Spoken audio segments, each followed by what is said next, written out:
Hi, I'm Michael Clark and welcome to The Road Trip. We're here in Louisville, Kentucky for the media launch for the 2015 Chrysler 200. That's right, this is a Chrysler 200, no longer the darling of rental car fleets or indifference to mid-size sedans. In fact, what we're looking at here is a clean sheet design, but it's using a lot of things that you're probably already familiar with when it comes to the Chrysler camp. And that would be the CUS wide architecture. Now, you've heard that name before when we've talked about things like the Dodge Dart as well as the new Jeep Cherokee. So it's amazing what you can actually stretch out of it if you want to. Now, when I first took a look at the pictures for the Chrysler 200, I was still a little bit on the fence, and I was trying to decide where exactly it was going to fit in the land of mid-size sedan. What you have to remember about mid-size sedan is that, well, it's kind of boring right now. There really hasn't been a car to shake things up. I mean, you get a mid-size sedan, you know you're going to be getting reliable, basic, A to B, boring transportation. So it's not like we were expecting a lot out of the Chrysler 200, but that's where Chrysler has been starting to really rethink the map. Now, when you take a look at the car, the first thing you're going to notice is some of the classic styling cues here. And by classic, I mean things like the quintessential American design, like a Chris Craft boat, an Airstream trailer, maybe even the Usonian home of Frank Lloyd Wright. It's just got those clean, crisp, understated lines, and I think that's definitely going to get a lot of people's attention. But what's also going to get people's attention is what they've done with technology. So we're going to be driving the roads around Louisville, Kentucky, and tell you everything you need to know about both the four-cylinder as well as the Pentastar V6 version of the Chrysler 200. Oh, and did we mention that there's also going to be all-wheel drive available? We're going to tell you a little bit more about how that system works coming up on the road trip. And if you've got thoughts, feelings, or questions about anything Chrysler 200, send an email to steelbeltedmind@gmail.com. Buckle up, it's time for the road trip. Now, the one thing that you'll notice when you first come up on the 2015 Chrysler 200 is a very coupe-like profile along the side, and it's definitely on purpose. Now, the vehicle that we've got here to show you is the Chrysler 200C. Now, what you need to know about the hierarchy is that 200C, well, that is the top of the line for the Chrysler 200 range. Now, this particular one is also telling in the fact that a lot of people in the mid-size segment want to have their cake and their efficiency too. Because what we've got under the hood here is the 2.4-liter multi-air 4. Let's take a look.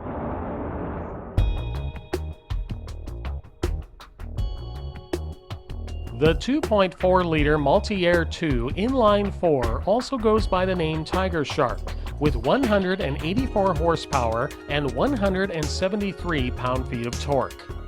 Chrysler states a 13% improvement in fuel economy over the outgoing 200's four-cylinder powertrain. It's easy to spot the V6 equipped 200 for 2015 with dual exhaust outlets in the lower rear fascia. The 3.6-liter Pentastar whips up 295 horsepower and 262 pound-feet of torque.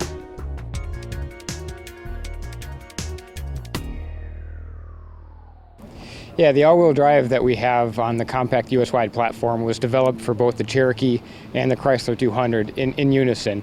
So we're extremely proud of this all-wheel drive system. It gives us a real great advantage over the competition. The most unique feature that we're really proud of is the disconnecting transfer case in the PTU and at the rear differential. It really gives us a great balance of being able to separate the car to have a front-wheel drive dynamic for a good efficiency and a very strong all-wheel drive performance. So in typical operation, the all-wheel drive system gives us a 60-40 front-rear split. And when you go into the sport mode, it really enhances that whole drive experience, allowing us to get up to 60% torque to the rear. Up front on this high-level 200C, you're going to notice the signature lighting elements, and let's get into exactly what we mean by that. Now, if you take a bended knee with me here and notice that the headlamp assemblies, well, not only do you have what appears to be the carryover of the light tube, but once you get into the high-end models of the 200 like this C, you're going to have this in LED for your daytime running lights. And there's also the high-intensity discharge headlamp availability too. Now down low, you've actually got something here that is absolutely beautiful for that signature look, and that is LED fog lamps at the up level. What I do like about the change to the front of the car is the fact that the grille as well as the headlamp assemblies, well, it's all tied together and it looks really clean. Now below, you're going to notice what appears to be some form of sensor array, and you'd be right. There's quite a few collision avoidance technologies that occur at the high-end levels with the 200. And let's start off with something really simple, and that has to do with the park sense sensors.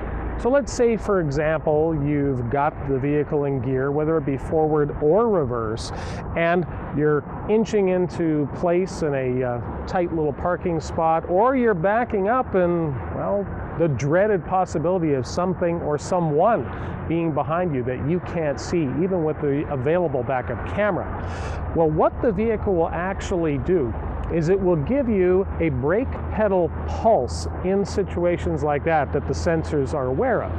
The other thing it will do is that if you simply aren't stopping and you're below about 4 miles an hour, the vehicle will actually apply the brakes and hold them, but it will release them. The hope is that with the hold that you will snap out of whatever daydream you were in and get your foot back where it belongs on that brake pedal.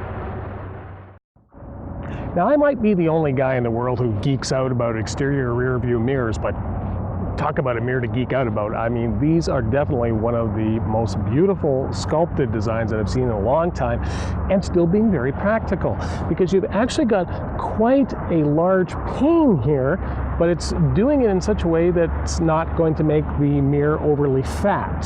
And what you also have here is the exterior LED repeaters on the 200C trim that we've got here to show you. Now, the other thing is that there is a blind spot information system, and it will give you the necessary warnings on the glass.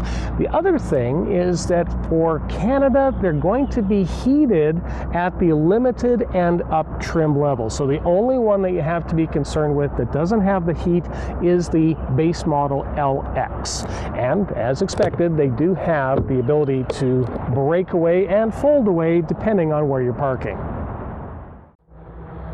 Now, we all want to be protected by a strong halo, and well, maybe depending on your worldview, that could be a lot of different things protecting you. But let's talk about the halo of safety when it comes to the Chrysler 200.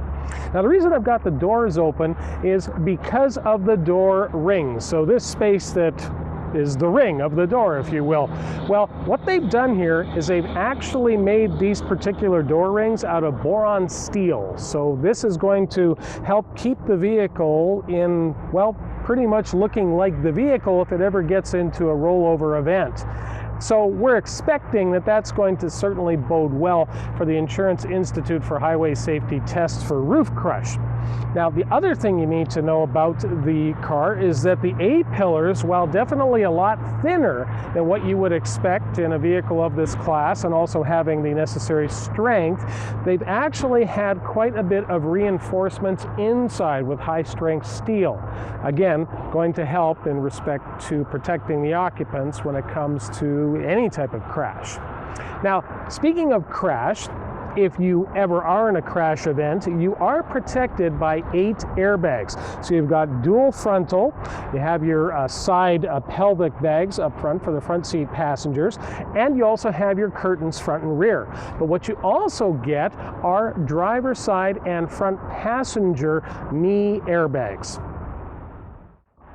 Now, when it comes to mid-size sedan, you're probably asking yourself, can you actually sit back there? Because it's something that we don't always get the opportunity to do in a comfortable sense. And especially with what the Chrysler 200 is trying to do now with the ability for middle class to think a little bit more bespoke, is that let's say you want to make an entrance or an exit and want it to look as graceful as possible. Well, let's start off, before we get in, with how the vehicle has been treated inside. And we're talking about the soft touch materials. You're going to find a lot of it, and it is right squishy. So whether you're putting your arm on the top of the door or on the armrest, it's going to feel very comfortable. You're also going to notice all of these little bespoke appliques, and they occur not only around the door handles but throughout the vehicle, on the HVAC vents. The availability of open pore woods, as an example of just how far Chrysler is going to up the level of the brand. Now, the other thing we do have here on the back door is actually a bottle holder. Not a bad size for the pocket area, but the front pockets are definitely very ample for not only bottles, but as well as maps. And if you take a look here, we're dealing with very serious weather stripping, but we're also dealing with quite a bit throughout the vehicle in regards to acoustics management. Now, we mentioned the glass already, but there's been quite a bit of infusions of everything from sound deadening foam to even sandwiches on the dashboard panel to help keep the noise down. Well, here goes my back.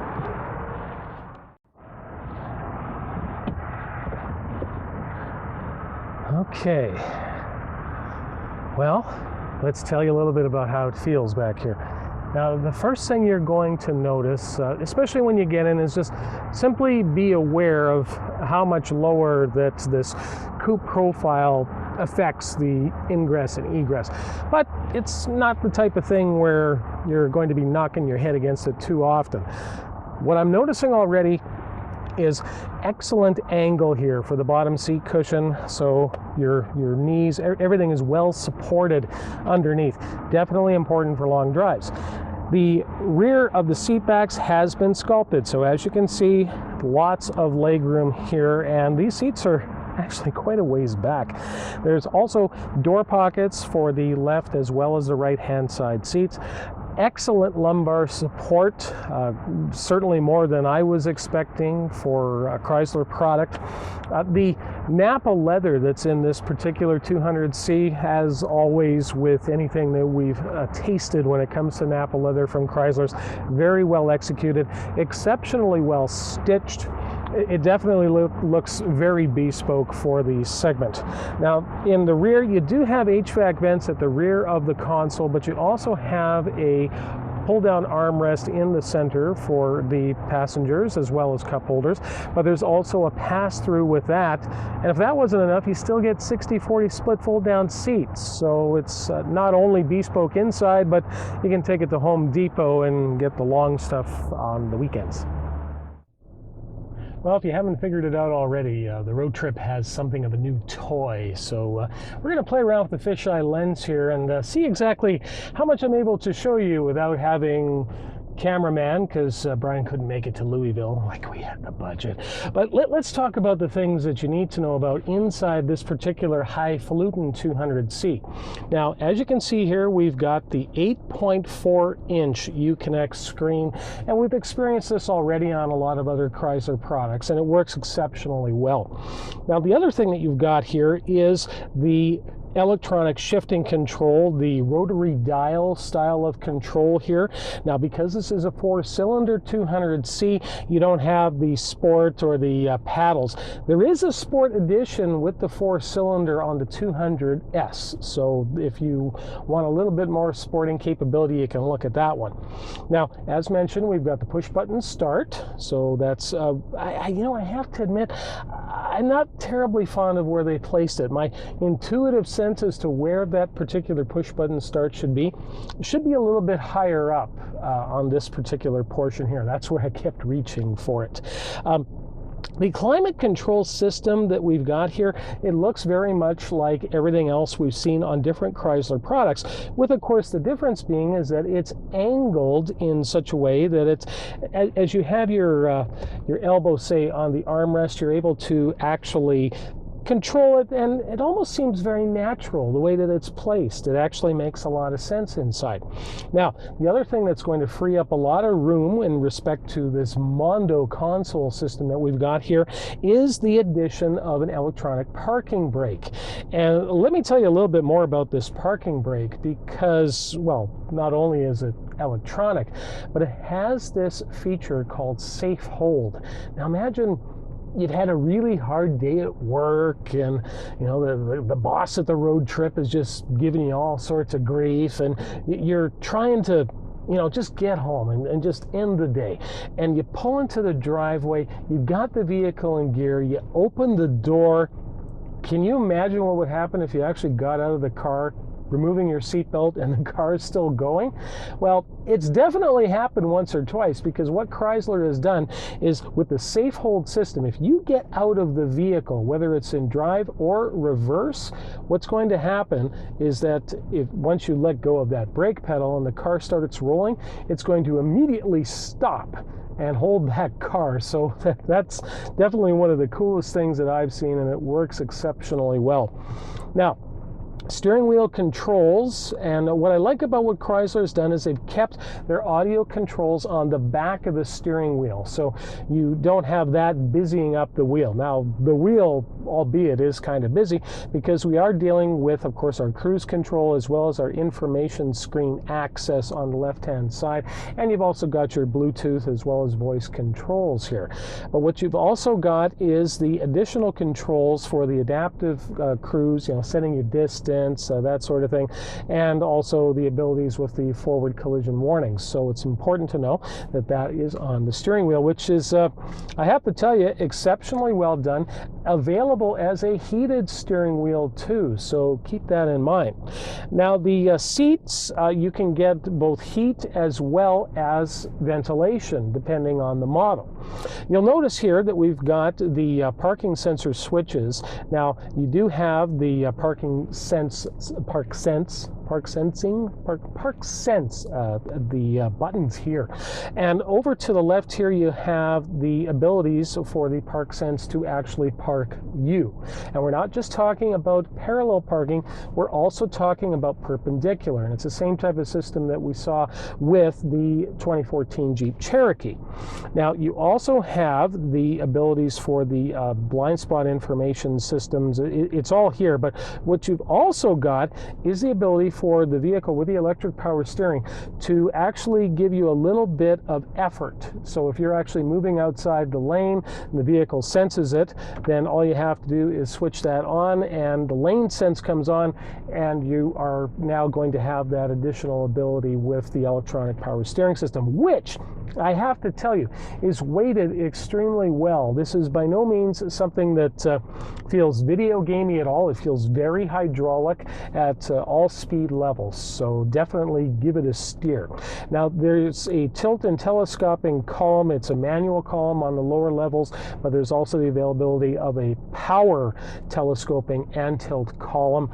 And you do have the sunglasses holder here, and it's also padded to keep things for your Ray-Bans all nice and cozy. There's a home link transmitter on the driver's side visor. The front and the visors should be pointed out here is that you do have the slidability with the visors, which I really like. And the headliner is actually well sculpted, definitely very generous when it comes to headroom. Now you also have the abilities here to configure your driver information screen in front of you. We've just got it set to the simple speed settings right now. Let's see if I can actually do some manipulation. Well, we've got the speedometer. You can set for kilometers as well as for mph, because we are in Louisville, Kentucky, so we probably want to think about that. And let me just see what else we can get going here. Well, we got the screen set up, and you can do, it's almost like an iPhone is basically what you're dealing with. You're able to do all sorts of setup to get it exactly the way that you like it. And there is, of course, an exterior temperature screen, but even without all the beautiful screening that's going on here. What I really like for the gauge cluster is how they've gone with a bit of a bespoke treatment when it comes to the surrounds around the tachometer as well as the speed. This beautiful ice blue glow that's coming back at you here. It's absolutely stunning. And the other thing that I did want to point out is that the console. You definitely have to try the console, and you know what? I think I'm going to actually have to move the camera to show you how cool it is. Okay, if you like crazy consoles, well, take a look at this setup. I mean, it is exceptional. It holds bottles, but what it also does is it holds other things. There's actually a compartment here where you could certainly put your very thin phone and plop it in there so it's easily accessed. But then you say to yourself, well, Mike, I mean, if you got rid of the traditional parking brake and you don't have an automatic transmission style of shifter assembly like you used to have, well, what else can you do with this thing? Well, let me show you. That's right, kids. You can actually put stuff inside the console and put the cup holders out of the way, but you also have the ability for the USB auxiliary input as well as the auxiliary plug if you're still not into USB. There's also the 12-volt DC plug in here, but there's also a pass-through that allows you to, oh, I can touch my fingers. You can actually stick another cord through here, and you could say have your iPad or reasonable facsimile in the lower console area here. So that's going to be charging up as well. Now let's say you want to have just one of your cup holders here. Well, you could do that, put them all back into place. But let's say you want a little bit of extra comfort. Well, take the armrest and slide it forward and get the comfort that you need. Put that back into place. Oh, guess what? We got more stuff. We got more console. Oh, let's see what else I could do with this. I could just play with this all day. Okay, so from what I've been able to figure out here, you could probably haul some small lumber inside this console. That's how big it is. Now, can I actually get this out of here? Hey! That's right. It sounds like your dad's saw, but actually the entire assembly moves like a piece of fine crafted furniture. That's exactly how nice this is. Okay, I'm getting carried away here. Okay, so let's lock that back into place. So you've got this ability with this center console, which is absolutely amazing and definitely appreciated to have. Now here's some huzzah for Chrysler, especially because when you think about the fact that the CUS wide architecture comes to us from the Alfa Romeo Giulietta, you have to say it like that, Giulietta, is that you've got a proper tread pedal. Look at that, it doesn't even move. And that's what you want, especially when you're trying to brace yourself in spirited handling situations. Very good to have, and I'm just glad it's not covered with carpet like just about everybody else. Now, the wood that we're dealing with here, well, I mean, it's so hard to tell even if it is real wood or veneer, especially once it's under a little too much lacquer. But remember, there's open pore wood available on the highfalutin trims. What I do like is the way that the HVAC system has been configured, and you'll see here that we actually do have the ability for air to make its way from the central unit to the glass. Now, they appear to have done the same thing as they did in the Dodge Dart with the HVAC unit, so it's not behind the glove box area like so many other vehicles have done, very deep glove box. But they've also worked out everything they possibly could when it comes to geeking with the air and moving it out to make sure that all the windows stay clear. Now, the other thing that they've done here is they've actually put in a defogging system that's, well, basically automatic because it works with a humidity sensor when you have the up step to the auto climate control. So it's a great reason to step up to it. So make sure that you look into that if you're speccing one out. Now, the other thing that I did want to point out is that on this particular level, we've got auto up and down for the front window panes. The only thing that I thought was a little bit of a miss would have been nice to have an electronic rear child locking door system, but it does have the manual child locking doors as one would expect.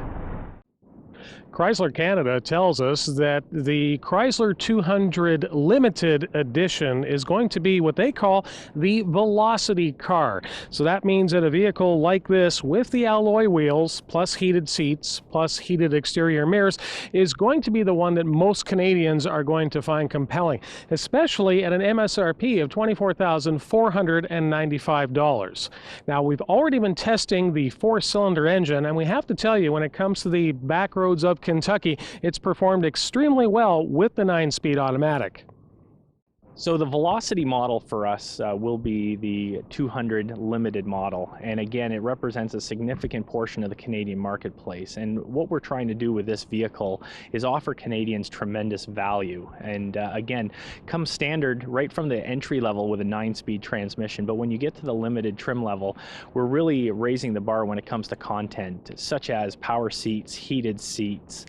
And again, unexpected items become available at this as well. Typically, the competitors you would find at higher trim levels, such as blind spot monitoring, for example, heated steering wheel. So again, we're bringing some really unique features down to the Velocity trim level where the average Canadian would be looking to purchase. The standard midsize sedan segment is actually the 4th largest segment in Canada. In the US, it's number 1. In Canada, it represents about 7% of the sales in the auto industry each year. We're very excited to bring the all-new Chrysler 200 to this market for 2015. It replaces a vehicle that has actually done quite well for us at Chrysler Canada. The current Chrysler 200, in tandem with the Dodge Avenger, are actually the second best-selling midsize sedans in Canada. So we've had a fair amount of success with our current cars, bringing this all-new vehicle that has many advanced features in it is exciting for us.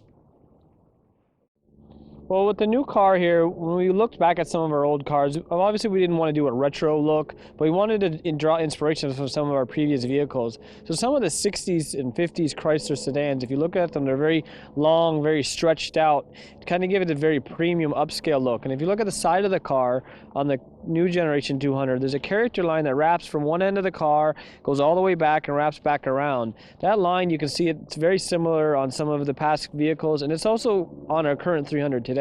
So we wanted to do something that kind of drew inspiration, and not in a completely literal way, but just kind of bring something from our heritage, you know, into today. So we took great care to make sure that you know, you do feel a lot of soft touch surfaces in the interior, and mostly they're in what I like to call the uppers, right? So the upper of the door through the instrument panel to the other door, right? That's all soft. And then again, the touch points, we call them, where you rest your hands. So on the armrests, all the way through the console, and again up through the door, so that everything you touch almost on a daily basis, right? It's soft and inviting to the touch. So when it comes to the seats, obviously we took a lot of care to make them really comfortable. We do have a seat department, if you will. We looked at not just the materials, the way they look, the way they feel, but also the comfort curves, we call them, of the occupant as they sit in. One great surprise to me, the designer of the interior, was the fact that the seat can move so far back. I actually have to push it back forward. I do not reach the pedals, and to me that's a great place to be proud that, you know, even a tall guy like me will be accommodated properly. You know, one of the things that I've really liked about Chrysler products over the last little while is that they're having fun. And by fun, I mean they're doing these little things like Easter eggs inside the vehicles. And by Easter eggs, I mean those little things you gotta look for, that little bit of designer chicanery. And if you look hard enough, you'll find it on the Chrysler 200. But if you don't, I'm just going to show it to you anyway. And this is the soft padding that you'll find in the pass-through underneath the console. And because they don't have a shifter there, you've got all that extra space. But what you also have is the skyline of Detroit with the Walter P. Chrysler signature next to it. So make sure when you get inside that you take a look. And well, I got to tell you, for a city that has definitely had to take its knocks, this is a great way to pay back.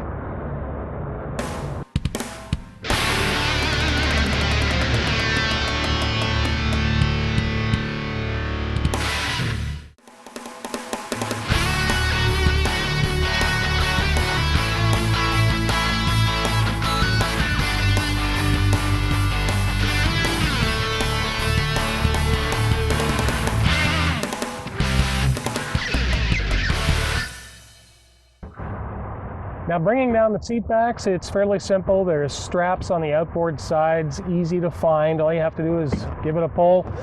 Down goes the seat back, and there's also the tether pieces on the sides that have been designed so that when you lower the seat back with the seat belts, you're not going to jam them into anything. That's definitely very important.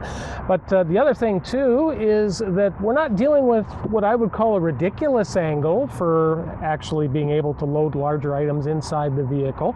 On the pass-through, it's definitely generous considering that you still have suspension that you have to design around to make sure that everything fits. So let me show you exactly how well these catches work when you put everything back into place. Now, what you've got is on the sides, it's a little bit of a C curl that helps to contain the belt. And let's see if I actually keep that, and I did. I kept it totally in place, so there's no issues there with that jamming. The other thing I'd like to point out is rearward vision. So many vehicles in the class, you're almost relying on your blind spot information systems and your cross path detection as well as your rear view camera, which you can get on a 200, but even if you just get the base car, you can actually see out the back window.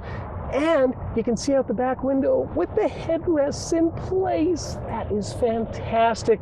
An exceptionally large daylight opening with the 200. Now on the passenger side here, we do have the power articulation on the 200C for the passenger seat. The legroom, oh, I really don't want to leave. It's really that cushy inside. And I got to tell you, the dash topper here, the soft touch material within, I mean, it's approaching memory foam in how squishy it is. You've also got a 12 volt DC on the passenger side of the footwell for plugging in anything that needs power, but you also have this handy pass-through here, and that pass-through is made possible by the fact that we're not using any form of mechanical style of shifter. We actually have the rotary style of shifter, the E-shift, if you will, that we've seen on the Ram 1500. Now this particular 4-cylinder edition for the 9-speed automatic has a low range option. Now when you get into the V6, you do have the sport capability with the available paddles for the steering wheel. Now the glove box, it's locking. Why does nobody lock a glove box anymore?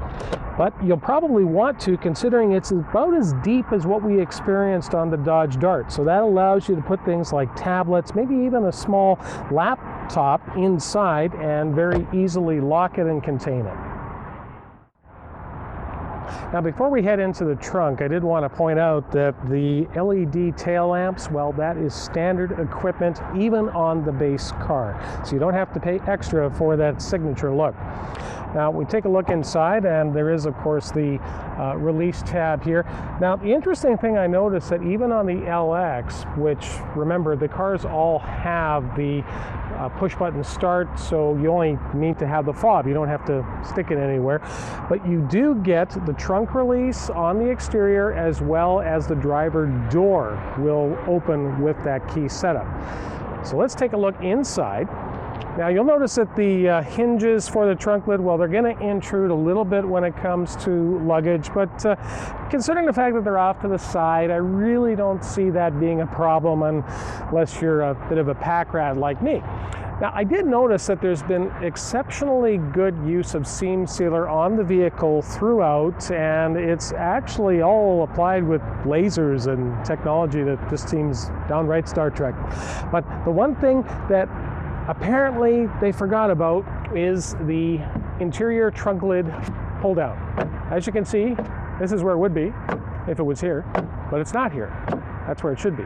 But if they actually put that in, I'm hoping it's just a miss, considering these are pre-production models that will definitely keep you from getting yourself soiled when it comes to the winter grime. Now, take a look at the opening as well as the load-in height. This is definitely one of the largest trunks in this segment. And underneath, well, we didn't have as much of a finishing as we would have liked to, and the speakers are exposed. So be careful when you're loading large, bulky items in to not make your tape sound a little funny. Oh, tapes. There's not even a CD player anymore. So let's get into the trunk area here. Now, the one thing that I do like is that we do get a proper temporary style of spare tire, and that is doing a lot to help support the trunk area floor. So even though the material these days is anything but robust, when you got a spare tire underneath, it makes just about everything robust. Now, there is the abilities to put a cargo net inside, and taking a look within, don't have any additional hookery to put things such as bags and anything to hang on there. So we don't have that inside, but I have to admit, exceptionally well finished trunk. Some of the nicest mouse fur I've seen inside trunks. Just please, when you get a chance, could you please put the handle on the inside of the trunk lid.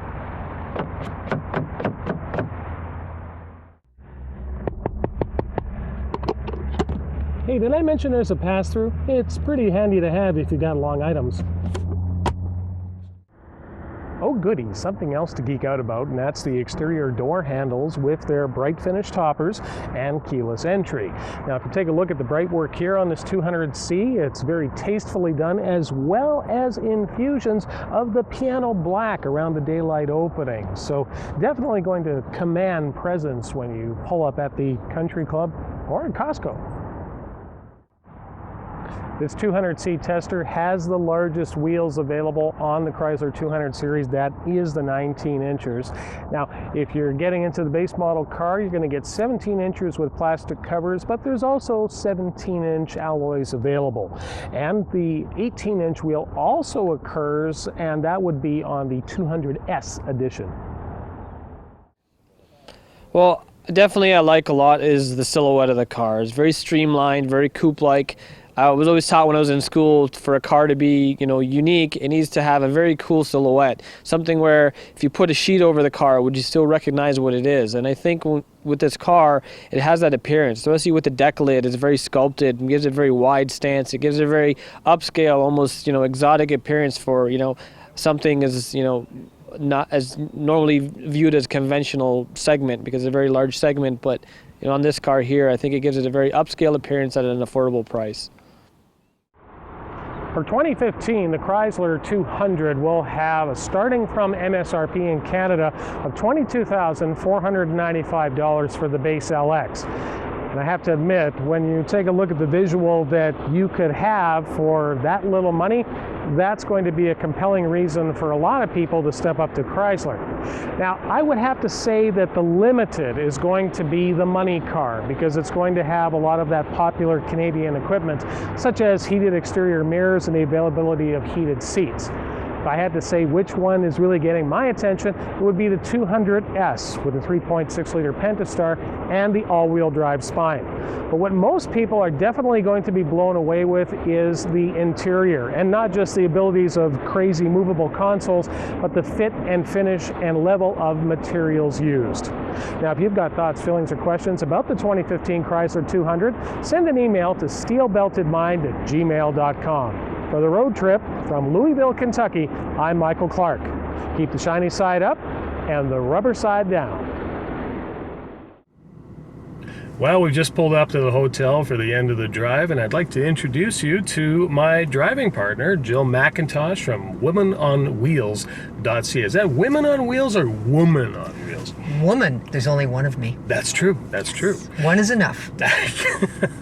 Well, I got to ask you, sister from another mister, now that you've had a chance to drive both of the Chrysler 200s in their configurations, and by that I mean 4-cylinder and 6-cylinder, and we also just got back after driving the all-wheel drive version of the 200 with the Pentastar V6. So I got to ask you, from the types of roads that we drove around here in Kentucky, and a lot of real windy ones, give me your thoughts and feelings on how well the car handles, and did Chrysler actually knock one out of the park? Not to, talk too much about the fact we're in Louisville, where they make the Slugger. Exactly. And I have to admit, I was shocked, because I have driven the previous versions of this vehicle, the Sebring originally, and then the 200, which was really just a Sebring with a new badge on it. And both of them, they weren't terrible cars, but they were a bit of a disappointment. They didn't drive as well as they could. The interiors didn't look all that great. So I have to admit, when I was on my way down here to drive this car, I'm thinking, okay, I'm going to be looking at a vehicle that, what am I going to, I got to find something to say about it. And they have hit this one, where you've got the Fiat engineering with the Chrysler know-how. Put all of those together, and you've got a vehicle that is far better than I expected. I was not expecting it to have this kind of handling. I wasn't expecting it to have this steering feel. As you know, we were going around corners, and it was flat. I even said it to you. Normally, when I'm doing the twisty turnies, I get a little car sick because I'm just not good with that. That's why you got the gravel. That's why I had the gravel, and I didn't have to take it because I wasn't getting that wallowing that you get with a lot of vehicles. Very, very sharp handling, really nice performance from the engines as well. Well, I think the one thing that you'll agree with is that when it comes to driving with me, I know how to make a car wallow. So, yes, you certainly do. And I wasn't able to do that. I was totally expecting after the first turn that we were going to have that cushy, squishy. Well, I mean, I like squishy in the car, and this car has a lot of it. But underneath, there's something completely untoward here, because I remember when we drove the 200. Basically the rebadged Sebring, and they talked about how they played around with bushings and sway bars and everything else, and it still basically felt like a memory foam mattress. Yeah. Well, and you also have to remember that the first car we took out was the 200C, which is the luxury edition, has that touring suspension, not like the Sport that we're sitting in right now. And even that held the pavement much better than I thought it would, with a touring suspension. And then, of course, when we got into the Sport, now you can put it in the Sport. It's holding the gears longer. You've got these great supportive seats for when you do want to make those turns. And it's kind of what it looks like. Yeah, it's kind of like this, yes. And the steering becomes more weighted, had a bit more bite. But again, what I really liked about it as well was that we had the V6, and it's 295 horsepower, which is a lot to put on a car that has front-wheel bias. And yet the torque steer is handled beautifully. What torque steer? Yeah, what torque steer? I hit it as hard as I could, and maybe just a little flip, and that was it. And we certainly haven't seen anything like that in a while. Well, what we definitely also haven't seen is the level of quality and fitment that's going on with Chrysler interiors. I mean, it all kind of got started with things like the Dodge Dart. The Jeep Cherokee for 2014 has definitely opened up a new realm, and now it just seems to be continuing through. And I mean, what I really give props to Chrysler for is understanding where people spend the most time in their car, and it's not in the trunk, it's not under the hood, it's not in the one-piece sway bar, whatever. They spend it inside the car. And as for the level of fitment and finish here, not only is it rivaling a lot of the vehicles in the segment, but I think it's even taking it up segment. I think it is. Well, look at the instrument cluster, for example, with this blue LED lighting. That is truly elegant. And the dial for the gear shift lever. And I have to admit, when they first came out with it, and we saw it, I think, originally on the Ram, sure. When I heard about it, I said, dial gear shift, I don't know about that until I used it. And it's so easy to use, but what's really nice here on the 200 is because it's electronic and there's no cable, there's no linkages, you open up into this large storage compartment that's underneath. And any place that you can find storage in a car, well, that's a bonus. Absolutely. And when you think about how people are connecting their lives now with iPads and all form of tablets, there's not only places to plug them into, but there's places to store them. So that's definitely a plus. Oh, and look at the way, for example, you can pull the cup holders back if you don't need them, and you've got storage space underneath, and then you can put it back in, and it's covered, it's hidden. That's a big deal, because people are leaving stuff in the cars that are worth a lot of money, and you don't want people outside looking in and seeing what you have. That's true. Well, Jill, your final Ford-wheeled thoughts on the Chrysler 200 for 2015. It really surprised me, and I have driven a lot of cars. I drive a lot of cars, and it's been a long time since I've gotten into something really not expecting a lot, and I turn around and I say, wow. Well, I'm impressed. I think that says it all. And from an AJAC veteran, womanonwheels.ca, Jill McIntosh, joining us here on the dashboard. And if you've got thoughts, feelings, or questions from this guy, you can send an email to steelbeltedmind@gmail.com. For the road trip, I'm Michael Clark. And I'm Jill McIntosh. Keep the shiny side up. What if the bottom side's shiny? Is anyone going to get this right?